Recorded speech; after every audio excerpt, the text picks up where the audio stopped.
Hello বন্ধুরা, তোমরা সবাই কেমন আছো? এই দেখো স্যান ট্যান করে এসে তো আমি নারকেল ফাটিয়ে নিলাম। নারকেলগুলো ফটাফট করে কুড়িয়ে নিতে হবে, না নাড়ু করতে হবে। নাড়ু টাড়ু করার পরে তো হচ্ছে লুচিগুলো বেলে নিলাম। রাধারানী লুচি ভোগ সব রেডি করতে হবে। লুচিটা ভেজে নিয়ে ঘিটা কড়াই মানে সরাই দেওয়ার পরে দেখো কেমন কালো কালো হয়ে গেছে, মানে যে তেলটা কতদিনের মানে পুরনো তেলে মানে ঘিয়ে ভাজা। কেন কে জানি এরকম হলো, বুঝতে পারলাম না। তোমরা যদি কেউ জানো আমাকে একটু বলো। এই দেখো সুজি টুজি হয়ে গেছে, লুচি সুজি মোটামুটি সব হয়েছে। ও এই দেখো ক্ষীরটাও করে ফেলতে হবে।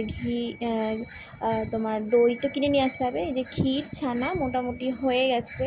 খুব হুটোপাটা করে মানে কাজগুলো কমপ্লিট করতে হবে। মা রাধারানীকে দিতে হবে, মা তালের বড়া তারপরে মালপোয়া সব কিছু গুছিয়ে আমরা দিয়ে দেবো। এই যে খুব সুন্দরভাবে আস্তেই করে দিতে হবে। এবার মানে ছিকড়ে মানে ছিটিয়ে গেলেই ব্যস্ত হয়ে গেল। ও রাধারানীর আর একটাও প্রিয় জিনিস ক্ষীর। ক্ষীর তো রাধারানীর খুবই প্রিয়, তাই এটাও মাথায় রেখেছি যে এই রাধারানীকে ক্ষীর করে দিতে হবে। এই যে আমরা মোটামুটি সব কিছু গুছিয়ে রাধারানীকে প্রসাদ দিয়ে দিয়েছি। মা সব প্রসাদের ওপর একটা করে তুলসী পাতা দিয়ে দিচ্ছে। দেখো আমাদের গোছানোটা ভালো লাগে যদি একটু কমেন্ট করে জানিও।